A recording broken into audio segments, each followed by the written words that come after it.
कि मेरा जो शिव है, मेरा जो शिव विग्रह है उसको आपको है, आप जो है उसको स्थापना करो और उसकी पूजा करो।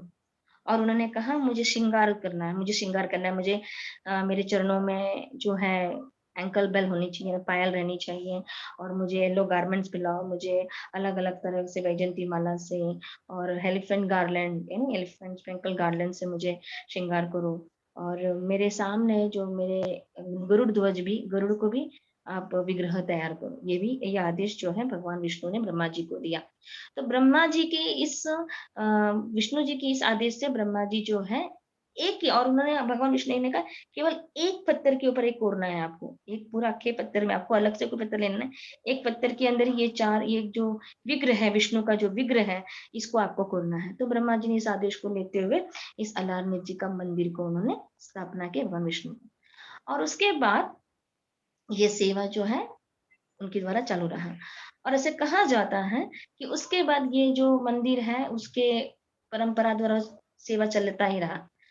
और बाद में जब कलयुग में है तो ऐसे कहा जाता है जो रामानुज संप्रदाय है, जो श्री संप्रदाय, रामानुजाचार्य के पहले जो आचार्य थे उसको अलवार बोला जाता था। अलवार, ये 12 अलवार, जैसे मैंने पहले भी कहा इसको कि 12 अलवार, अलवार का मतलब जो है भगवान के अलग अलग जो सेवक है, जैसे उनका चामर है, फैन है, बेल है, करताल है, ये सब जो है एक पर्सोनिफाइड रूप में भगवान को सेवा करने के लिए प्रकट हुए।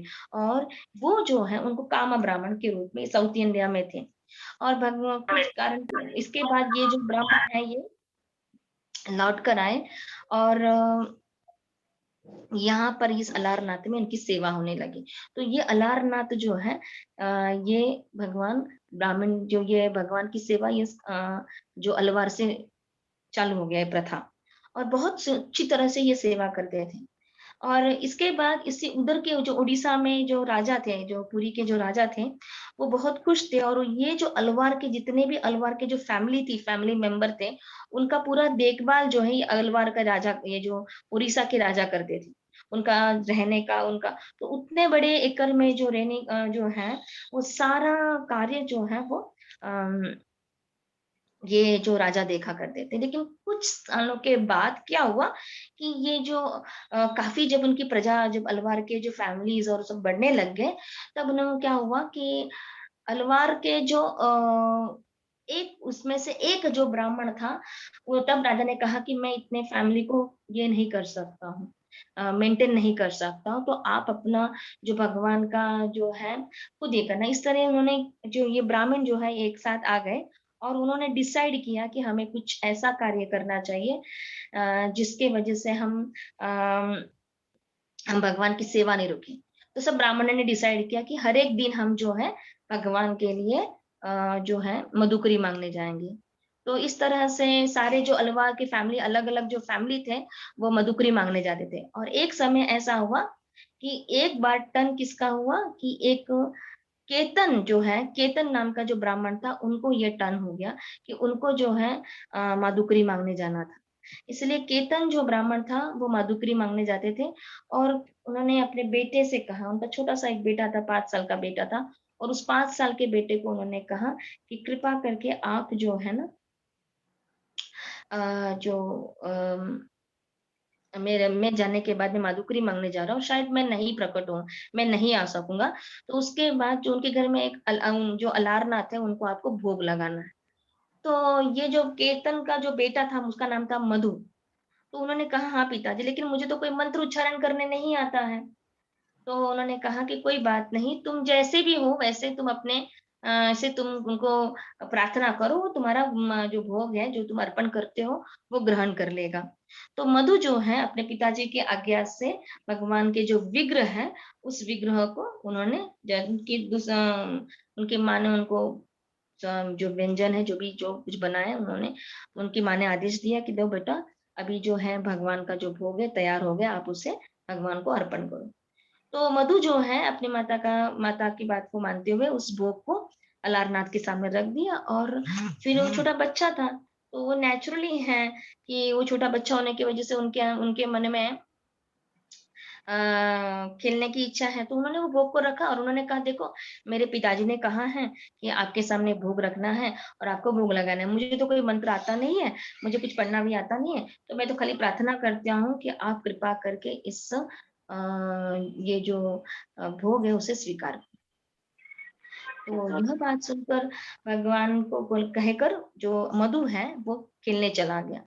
लेकिन कुछ क्षण के बाद जब वो आए, तो वो जो भोग की जो थाली थी, वो एज़ इट इज़ रहा। तो जैसे ही भोग की थाली एज़ इट इज़ रहा, तो वो जो मधु है वो थोड़ा सोचने लगे कि अभी तक तो भगवान खाए ही नहीं। क्योंकि वो नहीं ये नहीं जानते थे कि भगवान कैसे भी खा सकते हैं, भगवान किसी भी रूप से खा सकते हैं।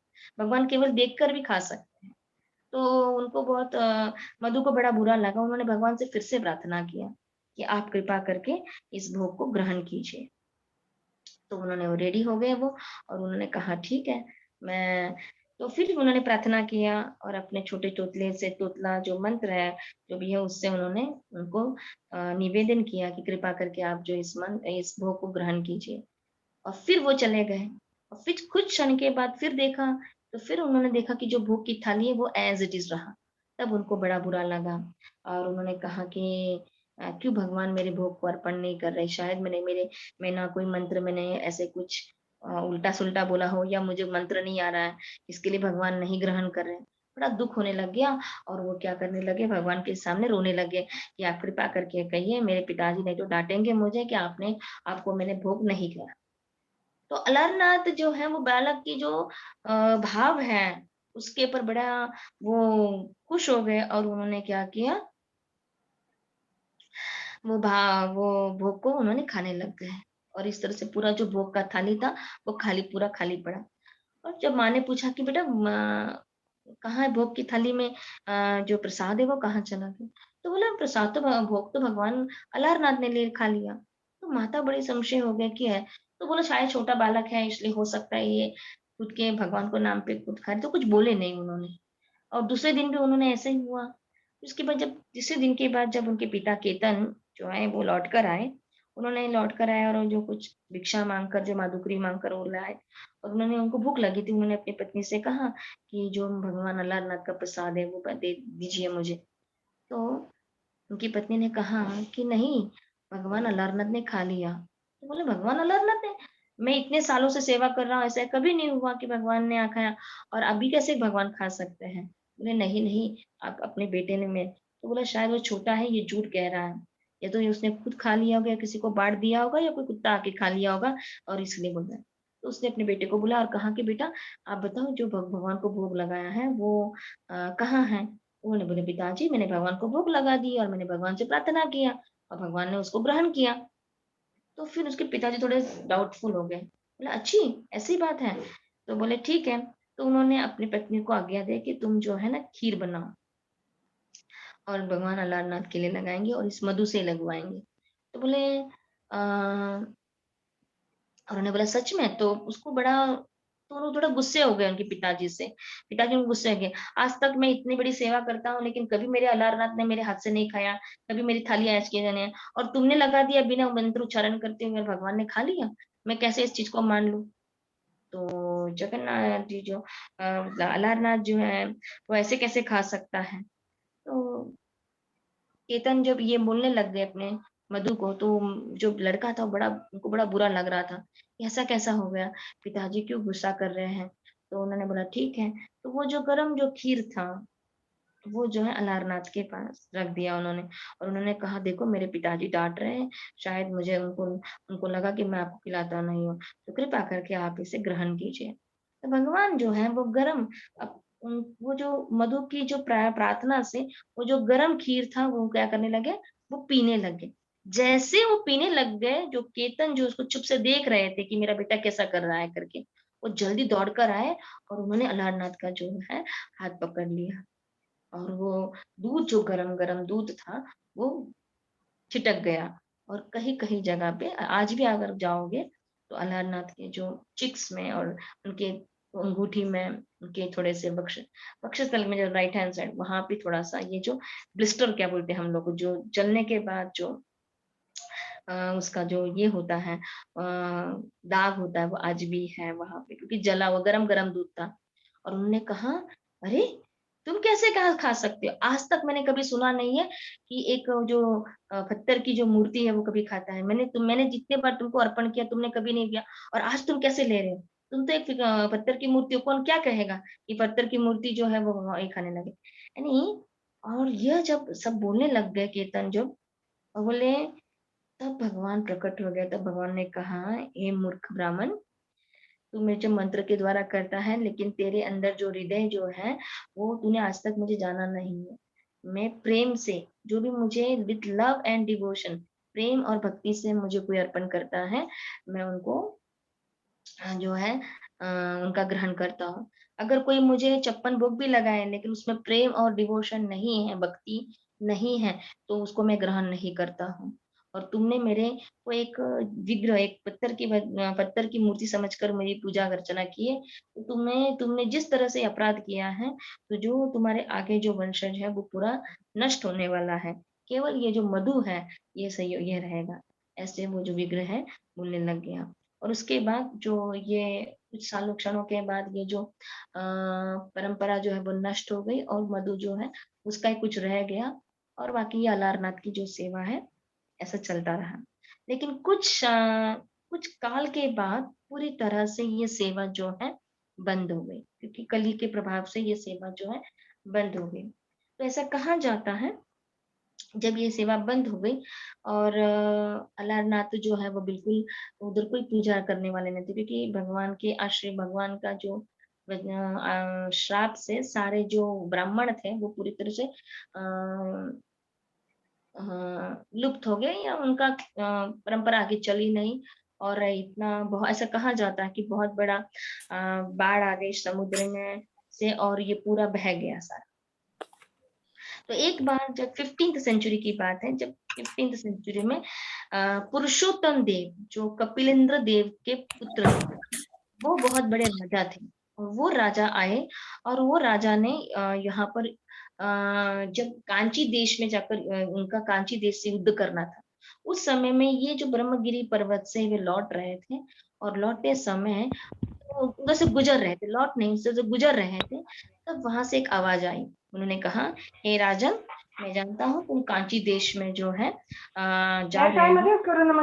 पहले जो है आप मुझे मेरे में जो है ना काफी सालों से इस जंगल में घना जंगल में पड़ा हुआ हूँ। तो कृपा करके आप मुझे इस घना जंगल से निकालिए और मेरे विग्रहों की सेवा फिर से शुरुआत कीजिए। जैसे ही और बोले जब आप लौट के आ जाओगे, जब आप युद्ध कर से लौट कर आओगे तो आप जो है मुझे यहाँ पे स्थापना करना है। मुझे फिर से सेवा सेवा शुरू करना है। तो पुरुषोत्तम देव ने इस आकाशवाणी को सुनने के बाद भगवान से आदेश लिए और ये कांची देश में चले गए युद्ध करने के लिए और फिर जब लौटे तो उन्होंने पुरी के जो क्योंकि वो पुरी के राजा थे उन्होंने उधर से 2 ब्राह्मण को कहा गया है 2 ब्राह्मण को 3 ब्राह्मण को कहा है कि 2 ब्राह्मण जो है वशिष्ठ गोत्र से और 1 ब्राह्मण भरद्वाज के गोत्र में से लिए और यहाँ पे पुरी के जो ब्राह्मण है यहाँ के जो पंडा है वहाँ ये अलारनाथ की सेवा शुरुआत की और इस तरह से अलारनाथ की सेवा जो है वो शुरुआत हो गई। और ये जो अलारनाथ का जो कहानी है ये एक्चुअली है क्या है? तो कहा जाता है कि ये अलारनाथ का प्राकट्य कैसे हुआ? किस तरह से अलारनाथ जी का प्राकट्य हुआ? तो एक बार क्या हुआ कि ये लीला ऐसी आती है कि अलारनाथ ये है कौन? ये जो विष्णु फॉर्म है ये कौन से ये जो अलारनाथ है, ये जो शंख चक्र गदा पद्म ये विष्णु कौन से विष्णु है? तो उसके बारे में वर्णन आता है। ये जो अलारनाथ का जंगल if you can show the Alarnath deity it will be nice.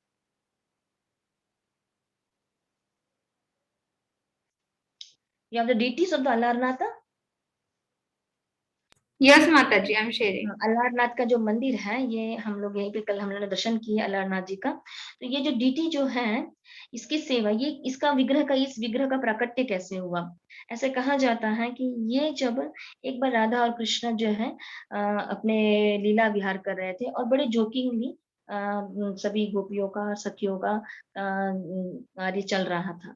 उस समय ऐसा ही बोल जय जगन्नाथ, जय अलारनाथ की जय। तो ये जो है if you can just yes हाँ, ठीक है चैतन्य महाप्रभु का ये अलारनाथ का विग्रह है। और इसमें जो है श्री देवी और भूदेवी, जैसे रुक्मणी माता, सत्यभामा कहा जाता है। ये दोनों विग्रह हैं उनके, जो आजू-बाजू में है, जो विराजमान है लेफ्ट एंड राइट में। और ये शंख चक्र, ये जो है एक्चुअली जब भगवान गोपियों के साथ जब लीला कर रहे थे, तो बड़े जोकिंगली उनका चल रहा था, और अचानक क्या हो गया कि भगवान अप्रकट हो गए। कहीं न कहीं ये भी बताया गया है कि जब भगवान जो है ये जो गोपी गीत में, जब हम 10वें स्कंद का जो अध्याय श्रीमद् भागवतम में, कि जब भगवान सारी गोपियों के साथ रास कर रहे थे अपनी जोकिंगली, तो सभी गोपियों को लगा कि हम कितने भाग्यवान हैं कि कृष्ण हमारे साथ ही हैं। जैसे ही भगवान को पता चला कि ये सारी गोपियों में गर्व आ गया है, तो भगवान वहां से अप्रकट हो गए, और उन्होंने क्या किया, उन्होंने श्रीमती राधा रानी को लेकर कहीं कुंज में चला गया। तो राधा रानी, तो फिर सारी गोपियाँ जो है बिल्कुल हड़बड़ा गए कि कहाँ गए करके, कृष्ण कहाँ गए? तो उन्होंने फिर क्या किया, वो भगवान के चरण चिन्ह देखते हुए, लेकिन उन्होंने देखा कि श्रीमती राधा रानी भी नहीं दिख रही है। तो उन्होंने सोचा शायद हो सकता है कि भगवान जो है श्रीमती राधा रानी को लेकर कहीं और चले। तो भगवान का जो चरण चिन्ह है उसको देखकर वो लोग चलने लगे।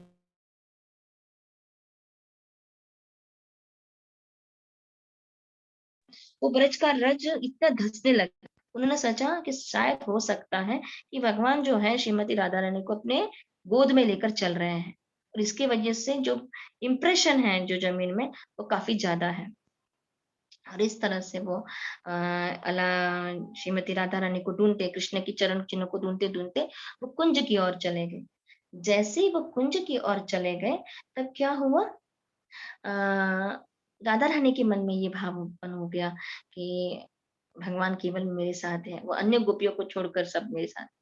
भगवान तो सभी जीव के कहे, भगवान को समझ गया कि राधा रानी में गर्व है, उसी क्षण वो राधा रानी को घर छोड़कर चले गए, और इस तरह से श्रीमती राधा रानी भी भगवान को ढूँढते रहे। तो सारे गोपियाँ और जो राधा रानी वो ढूँढने लग गए। ढूँढते-ढूँढते ये जो चतुर्भुज के जो रूप है भगवान साक्षात, उस समय वो चतुर्भुज का रूप प्रकट किया उन्होंने उस विरह के समय में। तो साक्षात भगवान अलारनाथ जो है चैतन्य में शंख चक्र के जो रूप में हैं, भगवान जी प्रकट हुए उनके सामने। लेकिन जब नारायण उनके रूप में खड़े हो गए, भगवान कृष्ण ही नारायण के रूप में खड़े हो गए। तो उन्होंने नारायण को ही पूछा, "आपने हमारे कृष्ण को देखा है?" यानी उनको चतुर्भुज के इस रूप को उनसे कोई लेना-देना नहीं था। उनको केवल अपने कृष्ण जो अ, ग्वाल के रूप में थे, उन्हीं से उनको लेना-देना था। तो ये चतुर्भुज जो रूप है भगवान का, जो लारना, ये जो शंख चक्र गदा, वही जो विग्रह है, वही जो रूप है, जो गोपियों को उन्होंने दर्शन दिए और राधा रानी को जो दर्शन दिए, वही जो जो चतुर्भुज के रूप में ये जगह, ये अलारनाथ है। और इसी को भगवान ने इस लीला में प्रकट किया है।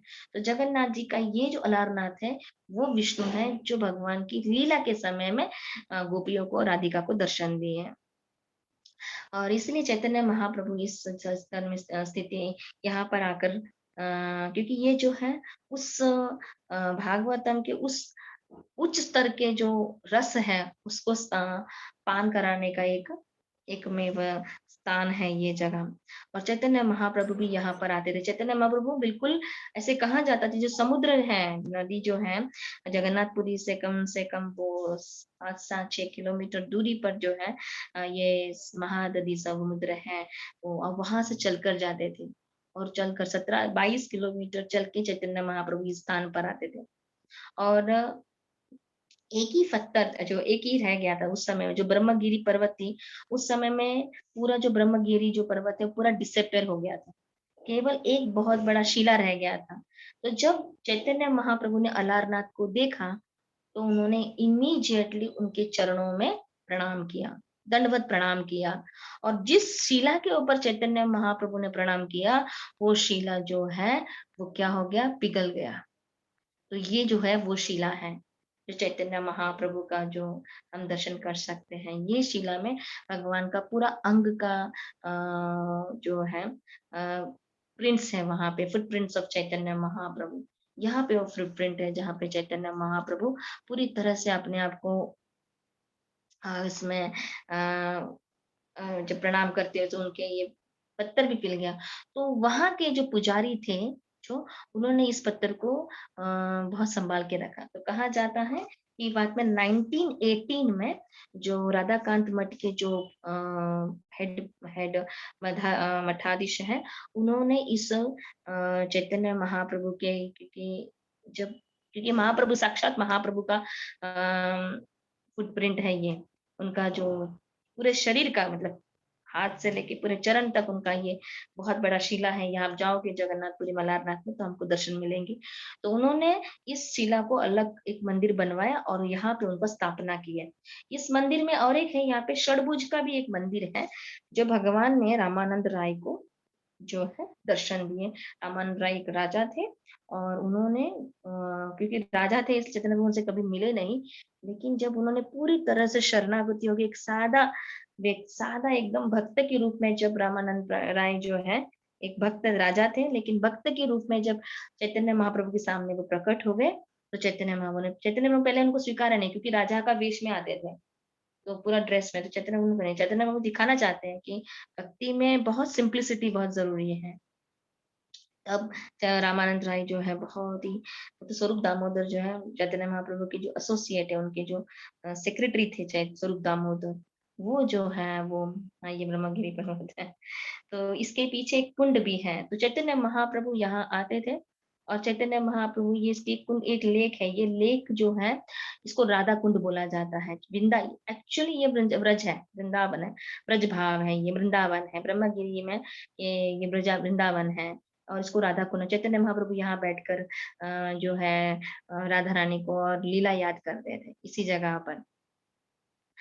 तो यहाँ पे चंदन यात्रा भी होती है। यहाँ पे जो एक विग्रह है राधा गोपाल जी का भी एक डीटी है, उनका जो है चंदन यात्रा होती है। अलारनाथ की छोटी विग्रह है, उसका यहाँ पे विहार बोट विहार होता है इस जगह पर।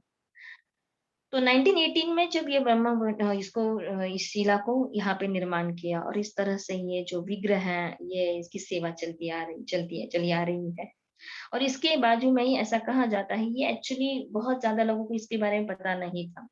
लेकिन जो श्रीला प्रभुपाद जी के जो गुरु महाराज हैं, उनका नाम जो है भक्ति सिद्धांत स्वामी श्रीला प्रभुपाद, वो जब यहाँ पर आए थे, जब उनकी दीक्षा हुई थी 29 मार्च को और 1918 के समय में उसी समय जब वो आए, तो जब दीक्षा के बाद कुछ महीने के बाद यहाँ पर उस जगह पर आए। ऐसे कहा जाता है ये जंगल है, एक्चुअली ये जंगल का ये अभी भी आप अगर जाओगे तो बिल्कुल बेटनापुर करके एक जगह है, ये 5 किलोमीटर के अंदर में है, 17 किलोमीटर फ्रॉम पुरी और उसके बाद में ये गाँव के अंदर ये 5 किलोमीटर के एरिया में ये जो अलारनाथ का मंदिर है। तो जब भक्ति सिद्धांत स्वामी श्रील प्रभुपाद से कहा जाता है कि श्रीला प्रभुपाद जो अंतरराष्ट्रीय कृष्ण संघ भगवान भावनामृत के जो फाउंडर आचार्य जिन्होंने पूरे प्रदेश में पूरे जग भर में हरे हरे कृष्ण महामंत्र का आंदोलन किया, उनके गुरु महाराज का नाम है भक्ति सिद्धांत सरस्वती ठाकुर। जब वो पहली बार यहाँ पर आए कुछ फॉलोवर को, तो ऐसा कहा जाता है ये जंगल था। अब अभी अभी भी देखोगे तो बहुत रमणीय स्थान है, बहुत सुंदर स्थान है। अब जब उनके वो चलोगे, जब कुछ देर तक जो है ये बस रुकती है, फिर हमें चलना पड़ता है। बहुत सुंदर रमणीय स्थान है ये। और जब हम चलेंगे यहाँ पे बिल्कुल पाम ट्रीज है यहाँ पे। अ, बहुत सुंदर सुंदर सुंदर रमणीय स्थान है ये जगह। तो ऐसा कहा जाता है जब उन्होंने वहां पर आए तो भक्ति सिद्धांत स्वामी श्रीला प्रभुपाद अलारनाथ के मंदिर में चले गए और एक थोड़ी जंगल भी था यहाँ और उस मंदिर में दर्शन किए और उन्होंने कुछ अलारनाथ के दर्शन करने के बाद कुछ दूर चले गए जंगल में, तो उनके शिष्य जो है जंगल की ओर चले गए और काफी देर बाद उनके गुरु महाराज जो है भक्ति सिद्धांत स्वामी श्रीला प्रभुपाद जी है, वो नहीं लौटे। तो उनके शिष्य को लगा शायद जो मेरे तो ऐसा कहा जाता है ये जो भक्ति सिद्धांत स्वामी श्रील प्रभुपाद जी हैं, ये ही भगवान के एक संगिनी है, भगवान की मंजीरी है, भगवान की सेवा में लगे। तो वो इतने भार विभोर हो गए और वो लीला में चले गए, भक्ति सिद्धांत स्वामी श्रील प्रभुपाद लीला में चले गए, भगवान की उस लीला में प्रवेश हो गए। तो उनके शिष्य को लगा कि शायद हो सकता है कि हमारे गुरु महाराज कुछ नेचर कॉल हो गया होगा, नेचर्स कॉल मानते हैं हम, शौचालय में गए होंगे शायद इसलिए लेट हो गए होंगे। लेकिन कुछ बहुत दिन देर के बाद भी जब उनके गुरु महाराज नहीं आए, तो उनको थोड़ी चिंता होने लगी और तब जो है वो ढूँढने लगे अपने गुरु महाराज जी को।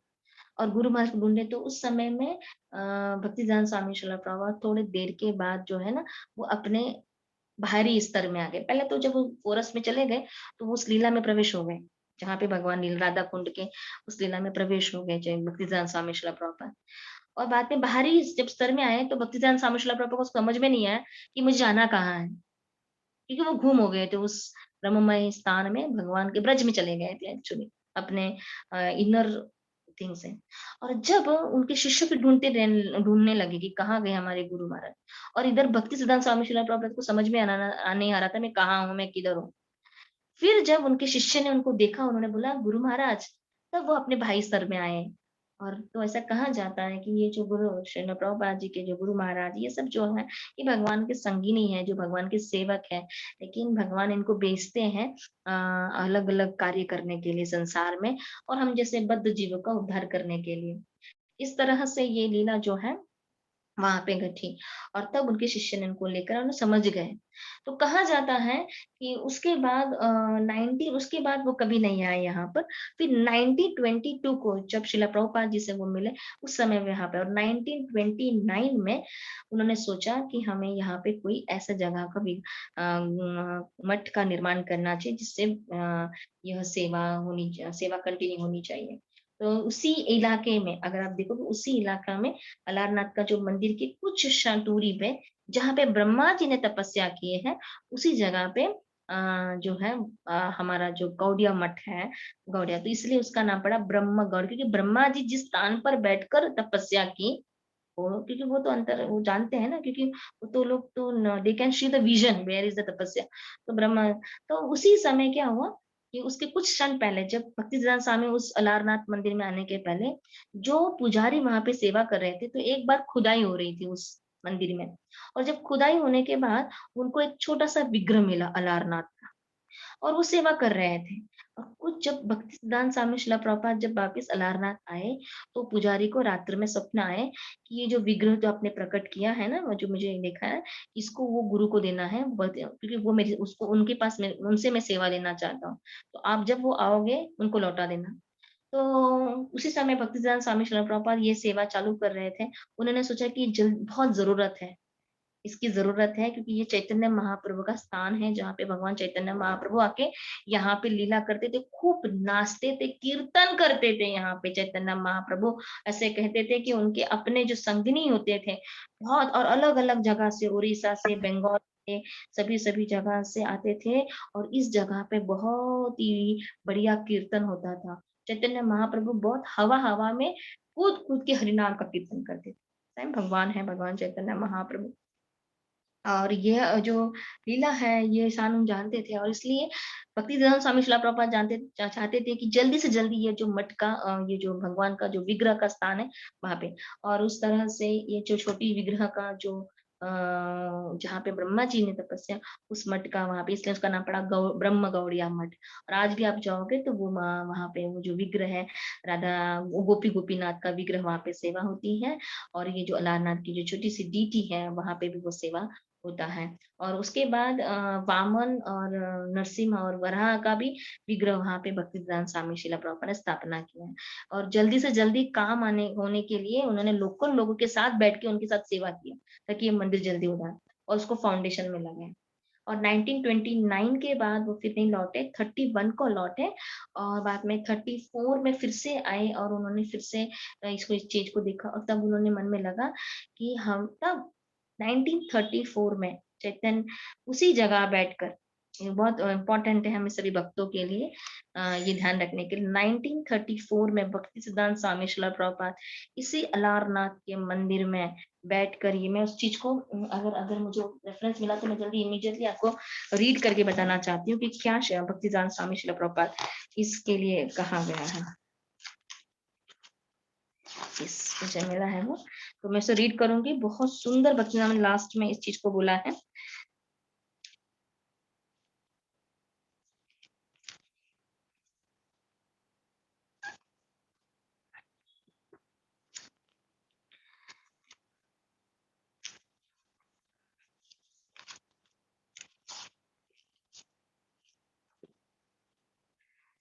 भक्ति सिद्धांत स्वामी शिला प्रभुपाद बोलते हैं कि अगर यहाँ से ये बहुत अर्जेंट है कि भगवान चैतन्य महाप्रभु की जो मिशन है, ये रथ यात्रा है, ये सारे विश्व में जाना चाहिए।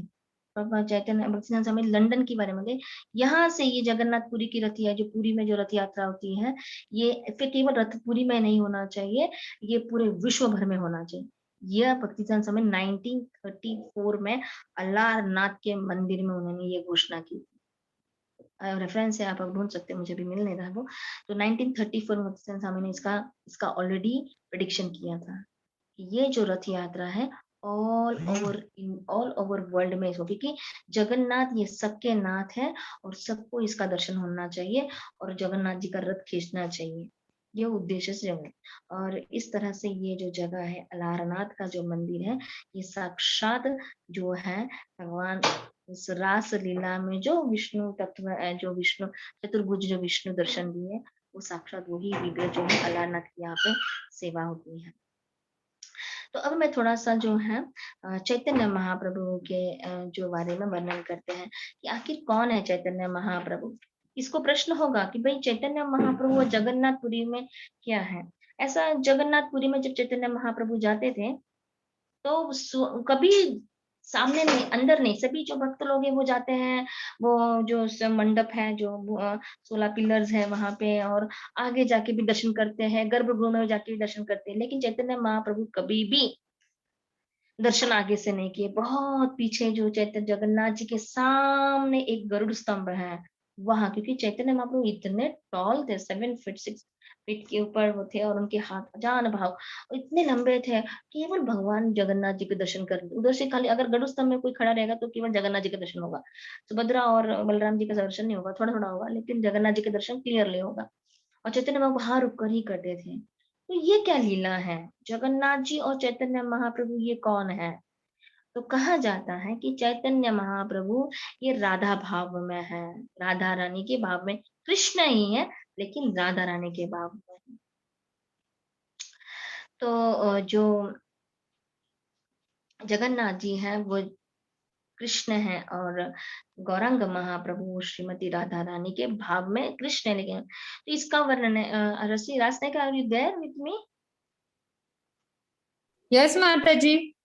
So you can show that these things. Yes, Mataji. Yes, I'm sharing. तो मैं थोड़ा छोटा-सा आपको इसका कैसे हम मानेंगे कि चैतन्य महाप्रभु जो है स्वयं भगवान है। इसका वर्णन दिया गया है अलग-अलग पुराणों में। तो कुछ जो है हम ये थोड़ा-सा पढ़ेंगे अगर रसनायिका हमें जो दिखाएँगे कि कहीं इसे भागवतम में वर्णन किया गया है, विष्णु पुराण में वर्णन किया गया है, गरुड़ पुराण अलग-अलग पुराणों में वर्णन किया गया है भगवान चैतन्य महाप्रभु का अस्तित्व का। तो अ, मत्स्य पुराण में वर्णन किया गया है और वराह पुराण में वर्णन किया है, ऐसे बहुत सारे पुराणों में वर्णन किया है। तो चैतन्य महाप्रभु ये स्वयं भगवान है। तो ये भगवान चैतन्य महाप्रभु का प्राकट्य किस लिए हुआ?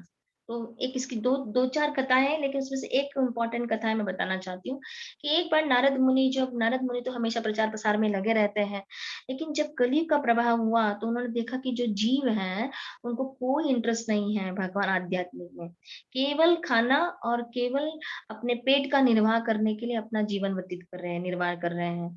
इस तरह से उन्हें अपना वो पूरा जीवन जो है अपना इसी में लगे हुए हैं, पूरी तरह से इसी में लगा हुआ है। तो यह देखकर नारद मुनि को बड़ा दुःख हुआ और कोई भी भगवान के साक्षात्कार या भगवान का भजन करने में किसी को कोई भी इंटरेस्ट नहीं है।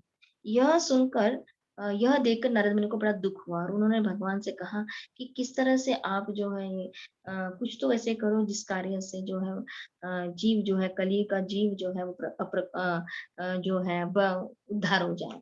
ये कारण और दूसरा जो एक कारण ये है कि चैतन्य चरितामृत में बताया गया है कि चैतन्य महाप्रभु चाहते थे, चाहे भगवान चाहते थे कि भगवान की जो लीला है, भगवान जानना चाहते थे कि ये जो ब्रज में जो लीला है कि ये जो ब्रज की जो गोपियाँ हैं और ब्रज के जो सखाए हैं और उसमें से भी सबसे जो है श्रीमती राधा रानी को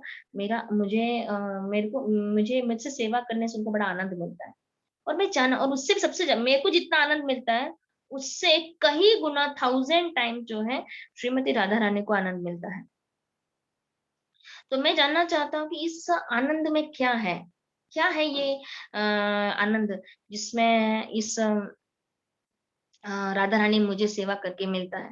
यह सोचकर श्रीमती राधा रानी जो है सोचने लगे, तो हम देखेंगे कुछ-कुछ श्लोक जो है चैतन्य महाप्रभु के, जिसमें चैतन्य महाप्रभु का प्राकट्य का वर्णन है। चैतन्य महाप्रभु श्रीमद् भागवतम के जो 11वाँ अध्याय के 5वाँ श्लोक में 5वें अध्याय के 32वें श्लोक में इसने वर्णन किया है। और ये जो है 7वाँ स्कंद है यहाँ पे। अ There's not full shlokas are there. Kalhena cha. There's no shlokas. चन्न कलयुग भववर्त त्रियुग असवत्वम। तो कलयुग में जो है कृष्ण वर्णम दिशा कृष्णम सांगोपांगास्त पार्षदम यज्ञ यज्ञ संकीर्तन पाए जयंती सुमेध सह।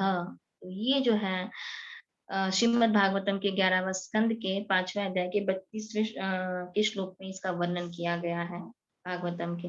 कृष्ण वर्णम Krishna in the age of Kali intelligent person perform congregational chanting. तो अगर कोई बोलेगा कि चैतन्य महाप्रभु ये भगवान है कैसे मानेंगे, ये श्रीमद् भागवतम में दिया है 11वां स्कंद के 5वें अध्याय के 32वें श्लोकों में इसने वर्णन किया है चैतन्य महाप्रभु के। The next one you can show.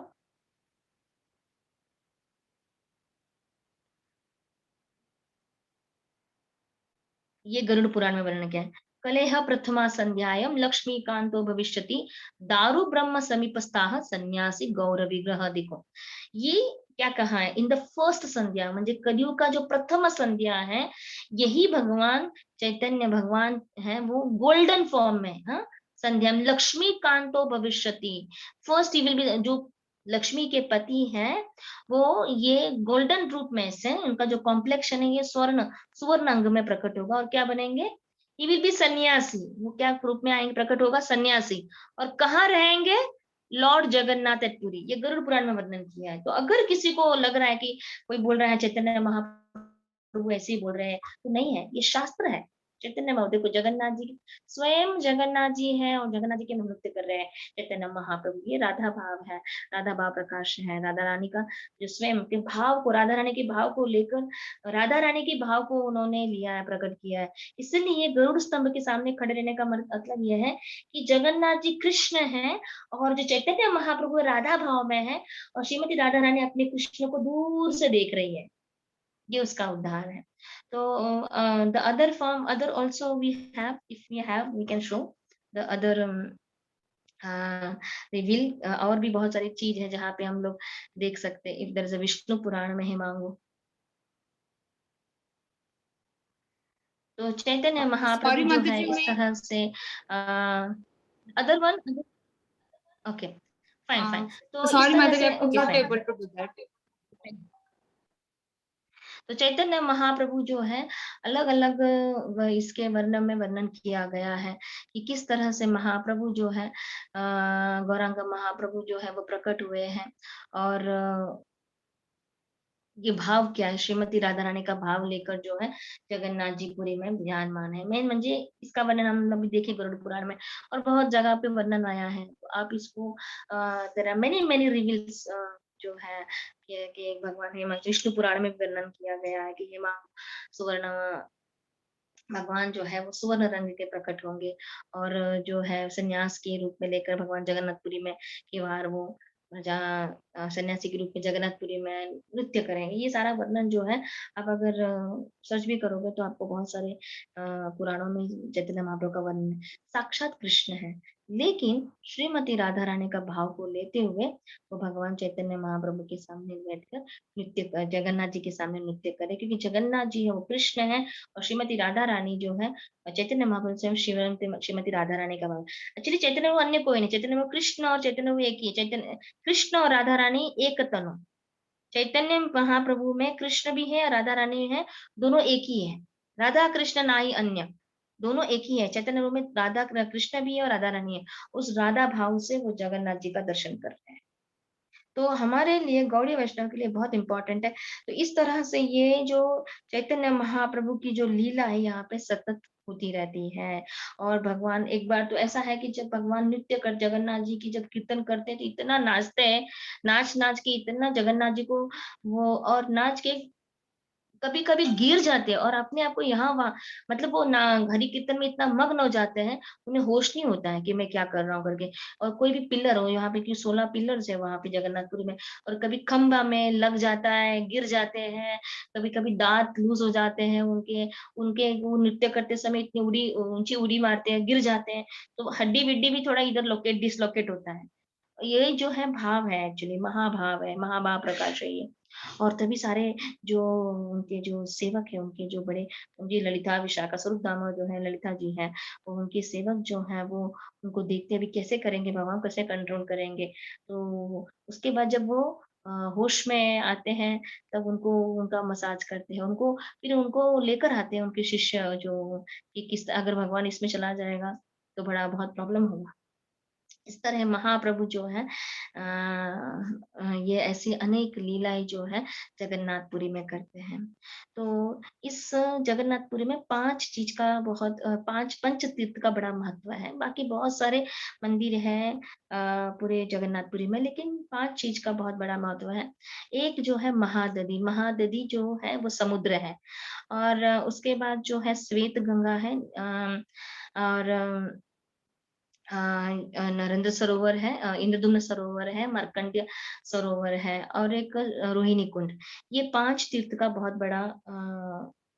बड़ा महात्म्य है कि अगर हम जाएँ, तो कम से कम जगन्नाथपुरी में चैतन्य महाप्रभु ने कहा है कि अगर कोई भी जगन्नाथपुरी आता है, तो वो यह महादधि सागर जो है, महादधि सागर जो है वो समुद्र है। अगर आप जाओगे पुरी में तो वहाँ पे समुद्र है।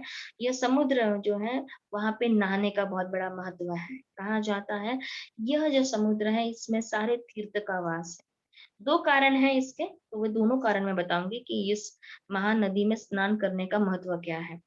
जगन्नाथ चैतन्य महाप्रभु में अगर कोई भी जगन्नाथपुरी आते हैं, तो लोग आजकल हम देखते हैं जब भी जाते हैं हम रथ यात्रा जगन्नाथपुरी में लोग वहाँ पे जाके अपने बीच का एन्जॉय करते हैं, और वो डोंट नो अबाउट सबस कि लोग इतना मदमस्त हैं कि लोगों को पता नहीं है। बस अब देखो बीच में बहुत गर्दी है। बस वहाँ पे बहुत सारे बिल्डिंग्स हैं, ये है, वो है, बहुत सारे इसमें हम देखते हैं हर साल बहुत बड़ा वहाँ पे बादल आता है और सभी को नुकसान करके चला जाता है। लेकिन लोगों को पता नहीं एक्चुअली वो है क्या? ये बहुत बड़ा 2 चीज़ जो है मैं बता सबको पता है मालूम है कि यहाँ पे हरदास ठाकुर जी को स्नान कराया है। क्योंकि चाहे हरदास ठाकुर ये कौन है उसके बारे में वर्णन करूँगी और मुझे आज थोड़ा-सा समय दूँगी क्योंकि अगर मैं नहीं आज बताऊँगी तो फिर कथा रह जाएगी। मुझे अभी बहुत सारी चीज़ों को कवर करना है। मुझे साक्षी गोपाल का, रमुना का कवर करना है, बहुत सारी स्टोरीज़ कवर करनी है। तो आज कम से कम आप थोड़ा-सा थोड़ी देर तक बने रहिए, ऐसा मेरी विनंती है सभी से। तो ये जो महादधि जो है इसका एक रीज़न है। एक कारण तो हरदास ठाकुर है, मैं बाद में उस पर आऊँगी, लेकिन उसका एक पहला कारण वो मैं बताना चाहती हूँ। एक जो है महादधि जो है, ये समुद्र है। महादधि मतलब महा मतलब महान, दधि मतलब समुद्र। तो ये महादधि महान समुद्र है ये। तो इसका एक रीज़न ऐसा है कि भगवान इस भौतिक जगत और इस आध्यात्मिक के जगत के बीच में एक नदी बहती है जिसको विरजा नदी कहती है। तो विरजा ही भगवान की ही एक शक्ति है, जैसे श्रीमती राधा रानी वैसे ही लेकिन राधा रानी उच्च कोटि की भगवान की अंतरंगा शक्ति है और भगवान विरजा नदी जो है वो भगवान के एक एक सखियों में से भगवान की एक सखी जहाँ पे भगवान अपनी लीला उनके साथ करते हैं। तो जब विरजा नदी इस दोनों जो ये आध्यात्मिक जगत और भौतिक जगत के बीच की जो नदी है, ये विरजा नदी है। इस विरजा नदी जो है, एक बार भगवान बड़े खुश हो गए विरजा नदी से और विरजा नदी को क्या किया उन्होंने आलिंगन किया और आलिंगन करने से ऐसे ये तो भगवान की लीला है। तो उनके जो है उससे उनके 7 पुत्र उत्पन्न हुए। और 7 पुत्र उत्पन्न हुए, तो एक बार क्या हुआ कि जब विरजा जो सखी थी, वो भगवान की सेवा कर रही थी। भगवान की सेवा करते-करते क्या हुआ बड़े बहुत अच्छे से बहुत डिटेल्स में जो श्रीमती कृष्ण की बहुत अच्छी सेवा कर रही और अचानक क्या हुआ, ये जो विरजा नदी है विरजा जो नदी है उसकी जो एक छोटा बेटा था वो दौड़ कर आए और उन्होंने डिस्टर्ब किया। उन्होंने क्या डिस्टर्ब किया? उन्होंने कहा कि माता जो बाकी जो भैया जो भाई हैं, वो हमें बहुत सताते हैं, तो आप जो है वो रोने लग गया। ये महानदी जो समुद्र है, तो वो रोने लग गए। ये जो विरजा नदी है वो छोटा विरजा नदी का जो छोटा बेटा है वो रोने लग गया। तो रोने की वज़ह से जो भगवान की जो सेवा है उसमें क्या हुआ? विघ्न हुआ। तो भगवान कृष्ण ने कहा कि तुम अपने छोटे पुत्र को देखो और मैं चला और मैं अभी श्रीमती राधा रानी के पास जा रहा हूँ। तो श्रीमती राधा रानी भगवान ने गिरिजा नदी को छोड़ दिया और श्रीमती राधा रानी के पास चला गया चले गए। तो गिरिजा नदी को बड़ा दुःख हुआ, बहुत दुःख हुआ कि इन बच्चों की वज़ह से मेरे को भगवान की सेवा में विघ्न हुआ। तो उन्होंने उनको श्राप दे दिया अपने बच्चे को, बोले तुम्हारे वजह से मैं कृष्ण की सेवा नहीं कर पाई, इसलिए तुम भूलोक में जाओ और वहां पे तुम लोग। तो ये 7 जो भाई हैं, यही 7 भाई जो है अम, इस भूलोक में प्रकट हुए और ये 7 भाव के ये जो लावण्य समुद्र जो है उसको बोलते हैं।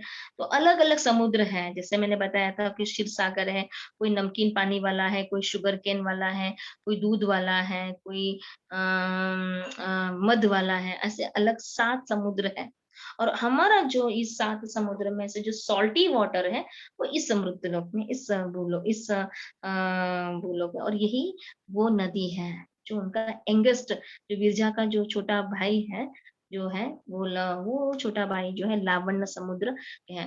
तो विरजा को बड़ा दुःख हुआ कि भगवान तो चले गए और उनको ये भी दुःख हुआ कि मैंने अपने बेटे को जो है श्राप भी दे दिया, अब इनको ये करें। तो भगवान ने गिरजा की बात की मन की बात समझ गए और उन्होंने कहा कि तुम चिंता मत करो, मैं यहाँ पर जो है आऊँगा और मेरी लीला स्थली होगी यहाँ।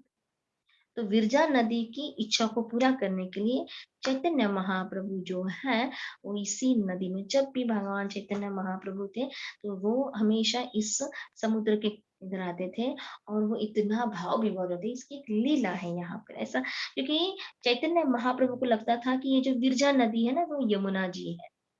क्योंकि भगवान मैत्री में स्वयं कृष्ण है और वो हमेशा क्योंकि वो राधा भाव में है। चैतन्य महाप्रभु स्वयं राधा के भाव में है और राधा रानी की लीला में राधा रानी की जो भाव उसको लेके तो राधा रानी पूरी तरह से भगवान को ये चित्त में लगी रहती और यही भाव जो है चैतन्य महाप्रभु का है। तो चैतन्य महाप्रभु जब इस नदी के समुद्र के सामने आते हैं तो यमुना उनको लगता था ये यमुना जी है। और वो क्या करते थे यमुना जी के तो उनको अपनी लीला याद रहने आ जो सत्य द्वापर युग में जो लीला की थी। तो एक लीला ऐसी है कि भगवान को क्या याद आया कि वो बैठे हुए हैं सभी गोपियों के साथ और गोपियों के साथ जो है वो यमुना जी में स्नान करे। सारी गोपियाँ आप देखोगे ये एक लीला है जहाँ पे सारी गोपियाँ जो है समुद्र यमुना जी में स्नान कर रहे हैं और सब एक-दूसरे के ऊपर जो है पानी जो है स्प्लैश करते हैं, एक-दूसरे के ऊपर पानी छिड़क रहे हैं। एक-दूसरे को और हम इस चीज़ को समझ सकते हैं कि किस तरह से श्रीमती राधा रानी जो है वो भी और गोपियाँ भी हैं, वो भगवान के साथ आनंद ले रहे हैं इस यमुना जी में। और श्रीमती राधा रानी बहुत सुंदर वर्णन है एक्चुअली मैं इसको बहुत डीप में नहीं जाऊँगी, थोड़ा बहुत बताना चाहूँगी कि वहाँ पे बहुत सारे समुद्र जिसे कहा गया अनेक लोटस फ्लावर हैं, जो ब्लू लोटस फ्लावर है, रेड लोटस फ्लावर है और जो बर्ड्स हैं तो अलग-अलग पंछियाँ हैं, तो ऐसा कहा जाता है कि जो ब्लू लोटस फल है, वो भगवान के इर्द-गिर्द हैं और रेड लोटस फल श्रीमती राधा रानी के इर्द-गिर्द हैं और सभी जो गोपियाँ बहुत सुंदर दिख रही हैं और ऐसा वो जो भगवान उनके साथ रसपान करें। इसके लिए ये लीला को समझने के लिए पहले हमें बहुत इम्पोर्टेंट समझना पड़ेगा कि ये भौतिक दृष्टि से हम देखोगे, तो हम गलत सोचेंगे। इसलिए इसको आध्यात्मिक चेतना के द्वारा ही हम इसे समझ सकते हैं, भगवान की जब तो आध्यात्मिक क्योंकि भगवान ये सब गोपियाँ और अन्य कोई नहीं है, भगवान के भगवान के निकटतम भक्त है और भगवान उनको आनंद देते हैं। दिखने में शारीरिक दृष्टि से स्त्री के रूप में दिख रहे हैं, लेकिन ये सब उच्च कोटि के भक्त हैं, तो इसके लिए हमें ये जानना ज़रूरी है कि हम आत्मा के स्तर से ये चीज़ को हमें समझना है, तब हम इस चीज़ को नहीं तो हमारे अंदर मन में के अंदर विचित्र विचार आएँगे और यही लीला जो है चैतन्य महाप्रभु याद करते थे। इस महादधि ये जो समुद्र है उस बैठ कर और वैसे में क्या हो जाता था, वो यमुना, यमुना सोच के क्या करते थे, उस नदी के अंदर भाग जाते थे। और चैतन्य प्रभु भागते थे और डूब जाते थे और उनका जो लाटा आप अगर देखोगे मैं क्योंकि मैं भी पली पड़ी हूँ बॉम्बे में, लेकिन यहाँ का जो बालू है, यहाँ का जो रेती है ना ये समुद्र में, ये एक जगह नहीं रहती है। ऐसे कहा जाता है इसकी लाटें जो है ना वो बिल्कुल साथ आती है और लेकर चला जाता है तुम्हें। ये क्योंकि ये ऐसा कहा जाता है कि ये भगवान के उस लीला में इतना आनंद ले रहा है कि उसमें वो डुबा देते हैं। ये इसका नेचुरल मीनिंग है। और चैतन्य महाप्रभु के जो भाव है उसको कि चैतन्य प्रभु किस तरह से चैतन्य प्रभु भाग जाते थे इस तरह और लाटे ये जो वेव्स होते थे उसके अंदर वो गुजरते थे और बहुत लंबा चला जाते थे और सभी जो इनके एसोसिएट्स होते थे चैतन्य महाप्रभु के वो ढूंढने लग जाते थे कि महाप्रभु कहाँ गए। और एक बार क्या हुआ कि ऐसी ही लीला चली और चैतन्य महाप्रभु को अपनी जो यमुना जी की लीला याद आ गई अपने कृष्ण क्योंकि चैतन्य अन्य कोई नहीं है, साक्षात राधा कृष्ण है।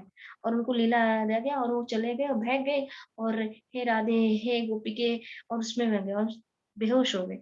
तो एक बार क्या हुआ और सब ढूँढने लगे उनके तो दिखे नहीं, नदी के समुद्र के किनारे चलने लग गए, तो कोई भी नहीं दिखे उन्होंने। और तब एक फिशरमैन, एक जो मछुआरा था, उसके नेट के अंदर ये चैतन्य महाप्रभु आ गए। तो उनको वो मछुआरा जो है उसको लगा कि शायद आज मैंने बहुत बड़ा जो मच्छी है उसको मैंने पकड़ा है। तो वो उसको बहुत ज़्यादा से लेकिन जैसे ही उन्होंने उठाया उन्होंने देखा इसमें तो कोई ऐसा व्यक्ति है और उसको उठाया और उठते हुए और जब उसे उसने स्पर्श किया उनको, तो वो पागलों की तरह नाचने लग गया। हरि बोल, हरे कृष्ण, कृष्ण कृष्ण, हरे हरे, हरे राम, राम राम, हरे हरे। और ना नाचने लग गए, गाने लग गए, और आँखों से पानी आने लगेंगे, रोड-पोड होने लगे। और यहाँ पे सारे लोग जो है चैतन्य को यहाँ-वहाँ ढूँढ रहे कि महाप्रभु कहाँ गए? क्योंकि समुद्र में चले गए लेकिन मिले थे नहीं, सब ढूँढने लगे। और इतने में सब जगह ढूँढने की थोड़ा संध्या और रात्र के समय के जो बीच है, उसी समय में इसने वो जो उसको क्या लग रहा था कि मुझे जो है उसने जैसे उसको स्पर्श किया वो कुछ अलग से बिहेव करने लगा, एक्सेसिव में होने लगे वो।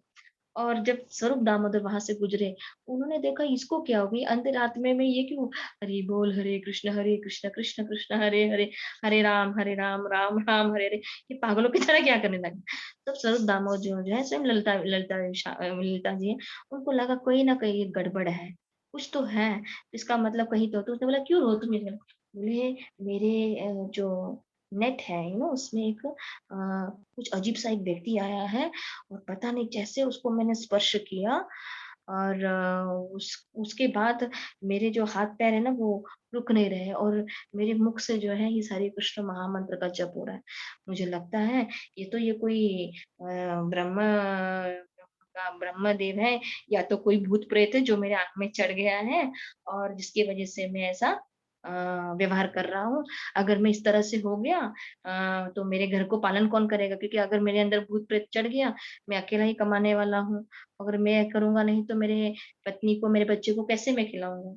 तो इसलिए मैं जा रहा हूँ भूत को वो जो भूत निकालने वाला है ना उसके पास जा रहा हूँ क्योंकि जब से मैंने उसको स्पर्श किया है, मेरे मुँह से हरिनाम निकल नहीं रहा है और मैं बहक गया हूँ।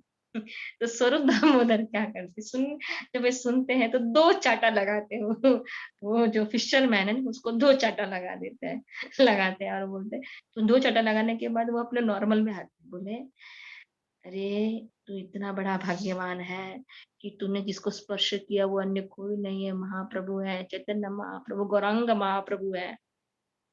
और तू उनको स्पर्श करने से तेरे अंदर जो है भक्ति का तेरे जो सारे जो पाप है वो नष्ट हो गए हैं और पूरे ये जो इस तरह का जो बेड़ा सर का है ना वेड़ा होना है इस तरह का तू जो बिहेव कर रहा है ना ये एक्चुअली और कोई नहीं है क्योंकि इसके अंदर तेरे अंदर जो भगवान भक्ति का बहुत हायर सिम्टम्स डेवलप हो गया है। तो आप जो है इसको क्या कहते हैं इसको प्रेमा भक्ति तुम्हारे अंदर आ गया है। और गौरांग महाप्रभु की कृपा हो गई है और तुम धन्य हो गए हैं। तुम्हें कोई नहीं, अब तुम्हें जो है तुम्हें किसी गोष्ठ के पास जाने, ये जो निकालते हैं भूत प्रेत, उसके पास जाने के नहीं, अब तुम ठीक हो गए हो और इसका आनंद लो। बोले हरे कृष्ण। तो हरे कृष्ण कृष्ण कृष्ण हरे हरे, हरे राम राम राम हरे हरे, और वो चैंटिंग करने लग गया। इस तरह से ये जो समुद्र है महोदधि, जो समुद्र है, ये चैतन्य महाप्रभु का प्रेम का सागर है, प्रेम का सागर। तो यहाँ पे स्नान तो चैतन्य महाप्रभु ने इस स्थान, इस जगह पे जब भी जगन्नाथ, ऐसे कहा गया है, वहाँ अपने एसोसिएट को भी कहा कि जगन्नाथपुरी जाने के पहले यहाँ पे स्नान करके फिर जगन्नाथपुरी में जाना चाहिए। लेकिन कोई जाया नहीं क्योंकि काफ़ी लंबा है। तो पहले जगन्नाथपुरी के दर्शन, कोई होटल में रहते हैं तो दर्शन करके, नहा के, फिर उसके बाद जाना चाहिए वहाँ पे जाके दर्शन। और ये भी चेतना कि अगर कोई भी यहाँ पे आकर कितना भी पाप किया, अगर उसमें स्नान करोगे, इवन द पुरी में रहने वाले को रोज स्नान करने का बताया गया है कि अगर उनको नलिफाई करना है अपने सिंस को, अपने पाप को, तो यहाँ, क्योंकि यहाँ पे प्रेम का जो ये है, यहाँ पे जगन्नाथपुरी में मिलेंगे। इस तरह से ये जगन्नाथपुरी जो है, ये प्रेम देने वाली जगह है। भगवान का जो प्रेमा भक्ति है, उसको दे प्रदान करने की स्थिति है ये जगह। और चैतन्य महाप्रभु हम देखें कि और एक ही कारण है, चैतन्य महाप्रभु जो हरदास ठाकुर है, हरदास ठाकुर जो है वो मुस्लिम परिवार से बिलोंग करते थे। तो कभी भी वो मंदिर, क्योंकि नेचुरली जगन्नाथपुरी में वो नियम था, क्योंकि चैतन्य कोई मुस्लिम को नहीं थे। हरदास ठाकुर जो है सिद्ध बकुल, अगर हम जो गंभीरा के पीछे है, अगर हम जो सिंहदार है, जैसे मैंने बताया था, भगवान जगन्नाथ जी के 4 द्वार है, सिंहदार। सिंहदार के सामने से गली से हम लोग गुजरोगे और उसके आगे से हम परिक्रमा मार्ग में जाओगे तो गंभीरा, और उसके पीछे ही जो है ये सिद्ध बकुल है। आप टांगे से भी जा सकते हो वहां पे। तो सिद्ध बकुल का जो मंदिर आता है, वहां पे सिद्ध बकुल है, जहाँ पे हरिदास ठाकुर की भजन कुटीर है, जहाँ भजन किया करते थे। तो ये सिद्ध बकुल जो है, हरदास ठाकुर का स्थान है, जहाँ पे बैठ के वो 3 लाख का जप करते थे। 3 लाख का जप करते थे। अगर हम देखेंगे, हम देख सकते हैं अभी, अगर shake and shows,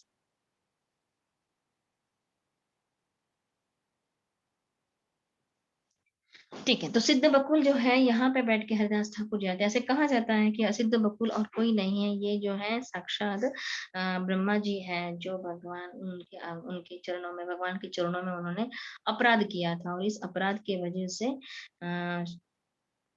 Hardas Thakur को जो जब ब्रह्मा जी जो है वहां पे क्षमा मांगने के लिए, और उनसे क्षमा मांगकर उन्होंने ये कहा कि मुझे आपकी लीला में शामिल कीजिए। तो ये जय हरदास ठाकुर जो है यहाँ पे बैठ के 3 लाख, और इसको सिद्ध बकुल, इसकी कहानी मैं बाद में बताऊंगी, कल परसों तक मैं बताऊंगी कहानी कि सिद्ध बकुल क्यों कहा जाता है इस जगह पे।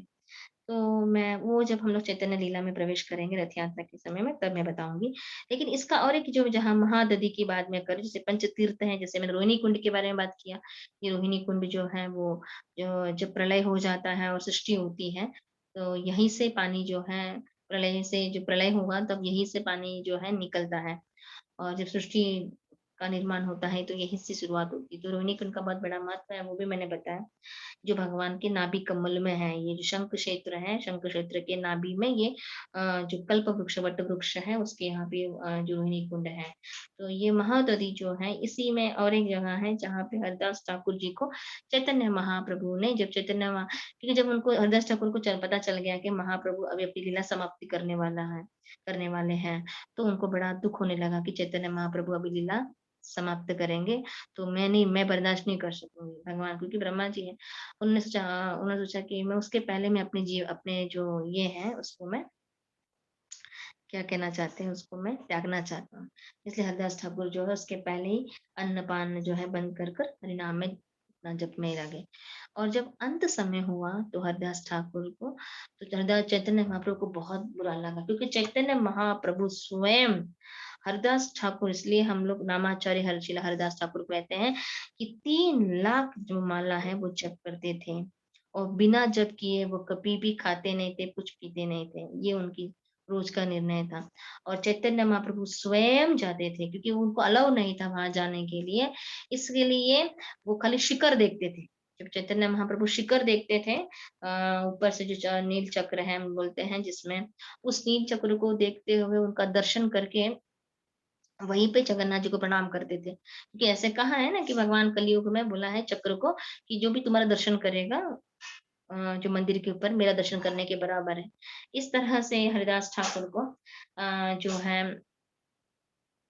अ, ल हरदास ठाकुर जो है वो सिद्ध बकुल में बैठकर और चैतन्य प्रभु उनको स्वयं अपने हाथों से जो जगन्नाथ जी का महाप्रसाद थे, वो खुद लाकर देते थे उनको।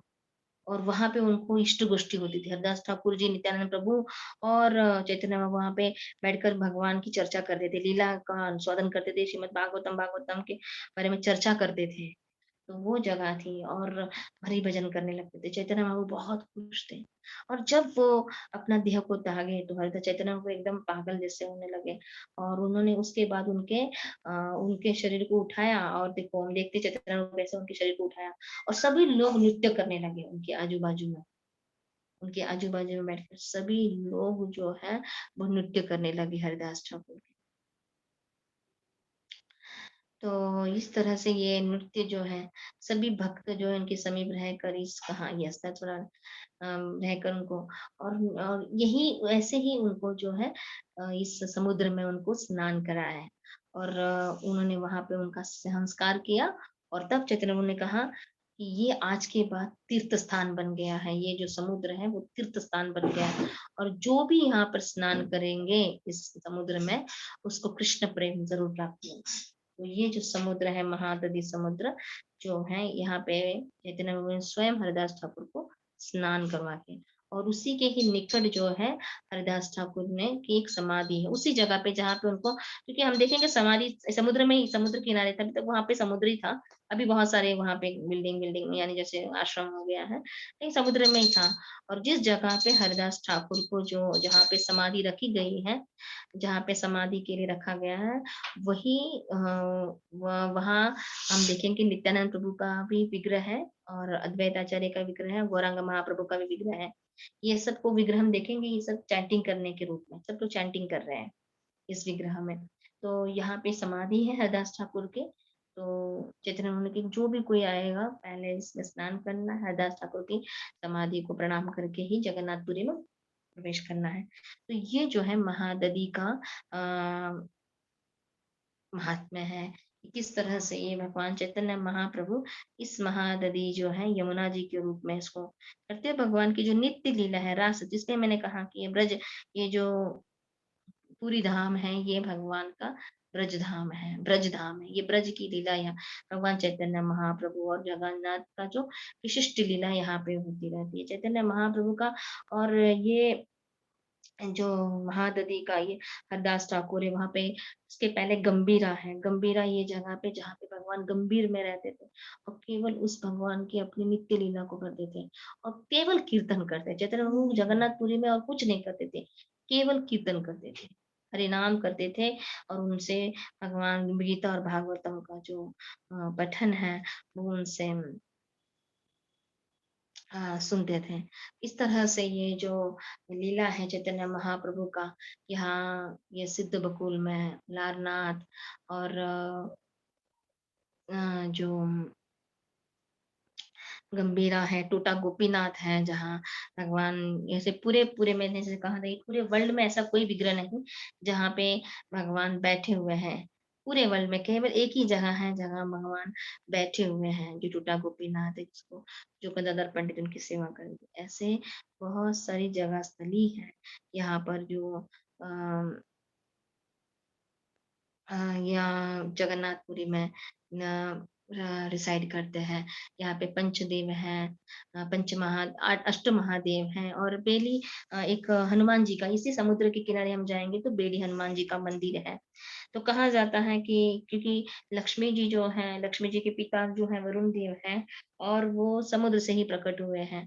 तो ऐसा कहा जाता है कि जब जगन्नाथ मंदिर में बहुत सारी क्योंकि नेचुरली समुद्र का जो आवाज़ होता है वो बहुत तेज़ होता है। और काफ़ी दूर लंबा ल काफ़ी नज़दीक नज़दीक है जगन्नाथपुरी का मंदिर और समुद्र।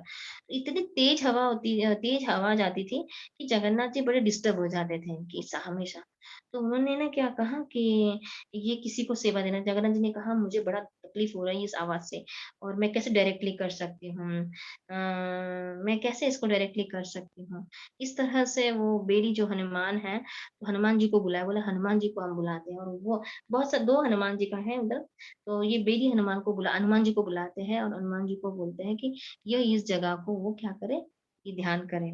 कि ये जो समुद्र का पानी है, उसकी लाटा है, उसकी आवाज़ ना आए और ये जो ला और कभी-कभी वो जो पानी का लाट हमेशा जो है ना, पहले पानी आया करता था, पूरा जगन्नाथ जी में पानी आ जाता था मंदिर में पूरी तरह से। सब लोग बड़े परेशान होते थे क्योंकि जगन्नाथ जी की सेवा बड़ी मुश्किल होती थी डिस्टर्ब होता था जब भी क्योंकि समुद्र जो है ना, वो लक्ष्मी जी के पिता होने की वजह से भगवान जगन्नाथ जी अपना दामाद है वो, तो उनकी सेवा करने के लिए वो खुद आ जाते थे। तो हमेशा कभी-कभी जो लाटे हैं वो उस जगन्नाथपुरी के अंदर चला जाता था। तो सभी ने सोचा अब क्या करें? तो जगन्नाथ जी ने बोला ठीक है ये काम हम हनुमान जी को बोलेंगे। तो हनुमान जी को बुलाया, हनुमान जी ने बोला ठीक है मैं बोले तुम्हारे में तो शक्ति है कि तुम जो ये जो समुद्र की जो लाटें हैं उसको आप रोक सकते हो। तो हनुमान जी जो है वो बड़े अ एक्सेप्ट किया इस सेवा को और उन्होंने ठीक है, ये सेवा लेता हूँ करके और हनुमान जी रोज़ जो है वो सेवा करते थे। वरुण जी हैं या समुद्र की जो लाटें होती थी और जो आवाज़ है वो बंद हो गया। लेकिन एक बार हनुमान जी जो को है अयोध्या का याद आ गया और उन्होंने सोचा कि मुझे बहुत दिन हो गया मैं अयोध्या में नहीं गया, मुझे सीता माता हाथ के हाथ का भोजन प्रसाद ग्रहण करना है। इसलिए उन्होंने क्या किया कि हनुमान जी जो है वो चले गए और अयोध्या में चले गए। अयोध्या में चले गए और इतने में क्या हुआ, वरुण देव ने जो समुद्र है, उन्हें उसका मौका उठाया और उसने क्या किया, वो जो लहर है वो जगन्नाथ जी को जो समुद्र का जो लाटा है, वेव्स हैं, वो जगन्नाथपुरी में चले गए। सब सोचने लगे, अरे ऐसे कैसे हो गया? ऐसे क्या जो समुद्र का जो लाटा है वो जगन्नाथपुरी में चले गए मंदिर में। तब किसी ने कहा कि शायद हनुमान जी नहीं है, तो सब ढूँढने लगे हनुमान जी को और हनुमान जी को ढूँढने लगे, हनुमान जी वहाँ पे नहीं दिखे, तो सभी ने बोला कहाँ चले गए हनुमान? तो बाद में थोड़ी देर के बाद हनुमान जी लौट के हाँ, या अयोध्या से। तो बोले कहाँ चले गए थे? बोले देखो क्या होता है ना मैं हमेशा सेवा करता हूँ यहाँ पे। और एक रीज़न है यहाँ पे और कि भगवान को भूख क्यों लगता है, इसका भी एक रिलेशन है कि हनुमान जी बोले देखो मैं तो अयोध्या में गया था और वहाँ से मैं सीता माता के हाथ से बहुत सारा व्यंजन आया हूँ। क्योंकि मैं रोज़-रोज़ यही सेवा करता हूँ, मुझे कुछ अच्छा खाने का मन इच्छा हो गया। लेकिन यहाँ पे कुछ नहीं है। तो अब उन्होंने बोला ठीक है, आज के बाद जो है तुमको बहुत सारा व्यंजन जो है वो मिलेगा। लेकिन जो है बहुत सारा व्यंजन जो है आपको मिलेगा और साथ में तुमको हम कहीं जाने नहीं देंगे, इसको बाँध के रखे हनुमान जी को, उसके लिए इसको बेड़ी हनुमान जी बोलते हैं। तो ये वो जगह है जहाँ पे भगवान हनुमान जी वहाँ पे विराजमान है। सभी देवता एक्चुअली जैसे मैंने लास्ट के 2 उसमें कहा कि सारे देवताएँ जो हैं इस जगन्नाथपुरी में वास करते हैं और यहाँ पे जो है जो है शिव जी का मंदिर है कपिलेश्वर मंदिर है, लोकनाथ स्वामी मंदिर है और देविया मंदिर है। तो यहाँ यहाँ ये सब जो देवी है, अष्ट देवी हैं और जो है अष्ट शिव जी का मंदिर है यहाँ पे, जो ये सारे जगन्नाथपुरी को गार्ड करते हैं, दिक्पाल है उनका और सतत उनके काले रहते हैं। ऐसा कहा जाता है कि एक बार जब ब्रह्मा जी जब भगवान ने उनको आज्ञा देने के बाद जब भगवान ब्रह्मा जी जब पुरी लौट के आ रहे थे, तो बलिहट्टा करके एक नाम है जगन्नाथपुरी में, जो देवी का मंदिर है, जो वैष्णव कहलाते हैं। आज भी वहाँ पे पूजा पुरी में एंट्री होने के पहले उनका दर्शन लेके क्योंकि जब जगन्नाथपुरी में एंट्री होना था पुरी में जब ब्रह्मा जी को ये नीलाचल पर्वत नीलकंद्र का जब पता चला कि ऐसे नीलाचल पर्वत में नीलकंद्र में ये वट वृक्ष के नीचे भगवान जो है विराजमान है तो इसको खोजते हुए जब ब्रह्मा जी यहाँ पर आए तो ब्रह्मा जी को पहले दिखा नहीं समझ में नहीं आ रहा था कि कैसे जाना है वहां पे तो वो जो मंदिर के उस पूरी की एंट्री करने के पहले वहां पे एक मंदिर है देवी का तो वो मंदिर का दर्शन किया पहले ब्रह्मा जी ने। तो कहा जाता है कि आज भी वो देवी को पूजा अर्चना करती हैं और वो वैष्णवी हैं क्योंकि वहाँ पे कोई मांस नहीं चढ़ाया जाता है। पूरी तरह से उनको वेजिटेरियन फूड दिया जाता है। इवन कभी-कभी विमला देवी को साल में 1 बार जो है उनको नॉन-वेज फूड का अर्पण वो भी उन विमला देवी को नहीं दिया जाता है, उनके जो तांत्रिक जो ब्राह्मण होते हैं वो करते हैं। उस समय जो कुछ समय होता है उसी समय उनको करना रहता है। लेकिन ये जो मंदिर है यहाँ पे तो ऐसे अलग-अलग देवी के मंदिर हैं यहाँ पे, अष्ट मंदिर देवी के मंदिर हैं, अष्ट महादेव के मंदिर हैं और ये 5 उसमें से जो अष्ट महादेव हैं, उसमें से 5 जो महादेव हैं, ये 5 पांडवों का प्रतीक करते हैं। तो उसका भी वर्णन जो है हम कल लेंगे, 5 पांडव कौन हैं? 5 शिव जी, 5 पांडव के बराबर है, जो मंदिर के प्रांगण में है। जब ये भगवान का चंदन यात्रा होती है, नरेंद्र सरोवर में और इंद्र सरोवर में इंद्रधनुष सरोवर में तब होता है, तब ये मदन मोहन जी का विग्रह है। अगर हम जाएँगे जगन्नाथपुरी मदन का विग्रह है जो और ये विग्रह के साथ ये 4-5 जो शिव जी हैं, वो जो हैं वो भी उनके साथ जाते हैं। बहुत सुंदर लीला है जब आप समर में, जून में मई में अगर जाओगे, तो चंदन यात्रा के समय आप जाओगे, इतना विलक्षण चंदन यात्रा वहाँ पे होती है कि भगवान को वो कैसे सब नाच-नाच के जाते हैं एकदम। वो जो 5 जो शिव जी हैं, वो 5 पांडव के को ये रिप्रेज़ेंट करते हैं और मदन मोहन इसके बाद लेकर जाते हैं और वहाँ पे विहार करते हैं।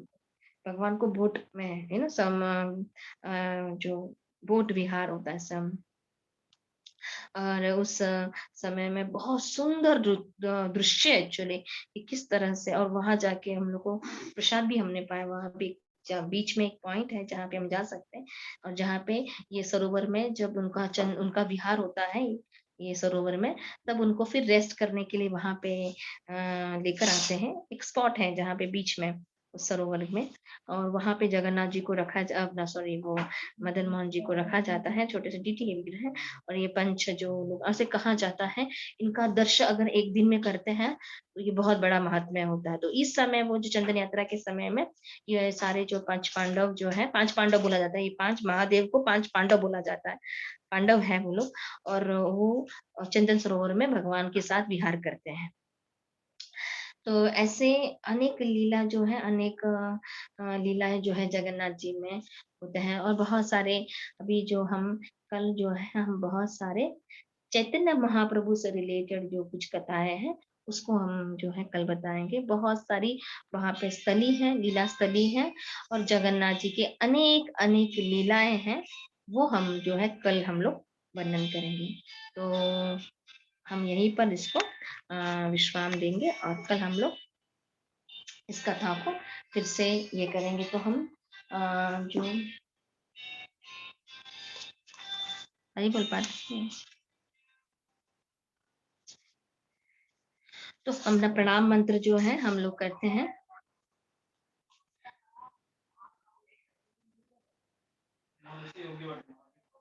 जगन्नाथ प्रणाम जो है वो हम करेंगे Hasnaika, can you show that? Yes माता जी।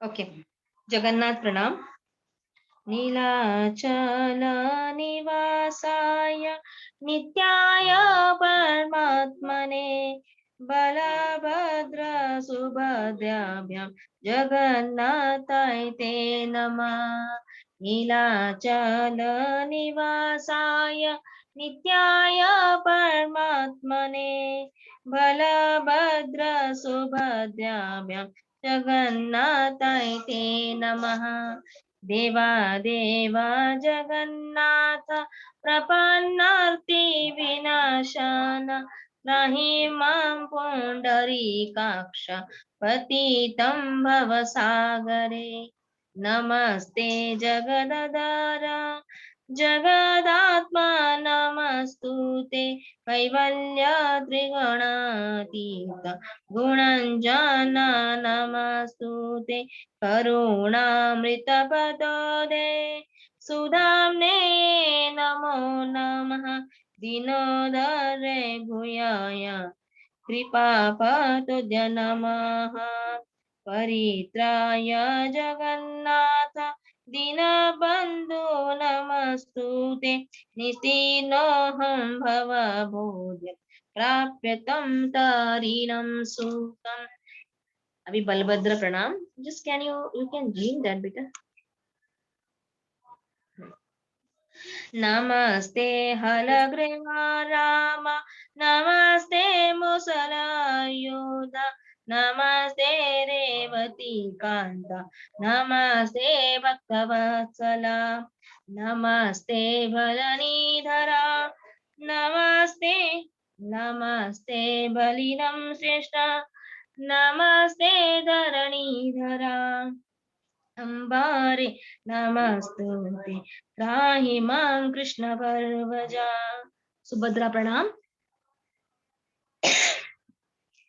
देवी त्वं विष्णुमयापि मोहयन्ती चराचरं तिथा पद्मासन संस्पृशि विष्णुभावनशारिणी। जय देवी भक्तिदात्री प्रसीदा परमेश्वरी।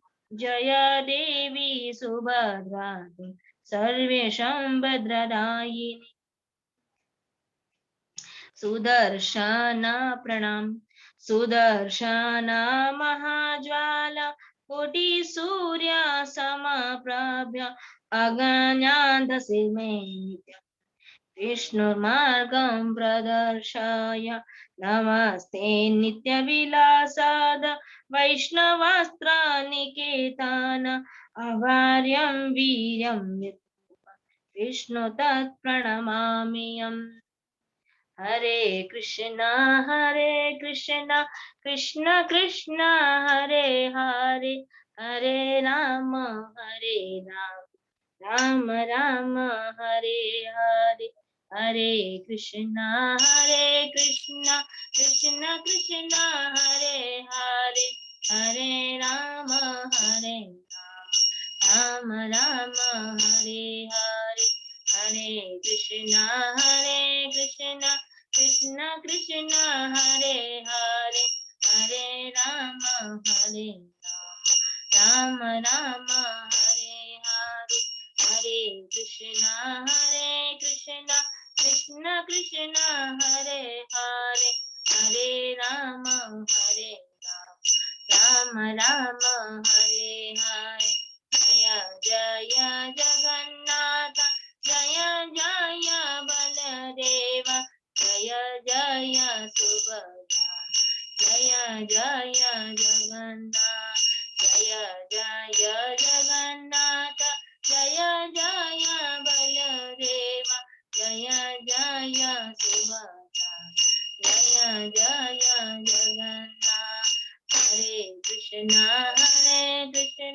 कृष्ण कृष्ण हरे हरे, हरे राम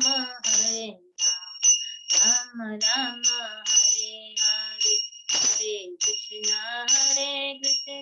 कृष्ण कृष्ण हरे हरे, हरे राम राम राम हरे हरे।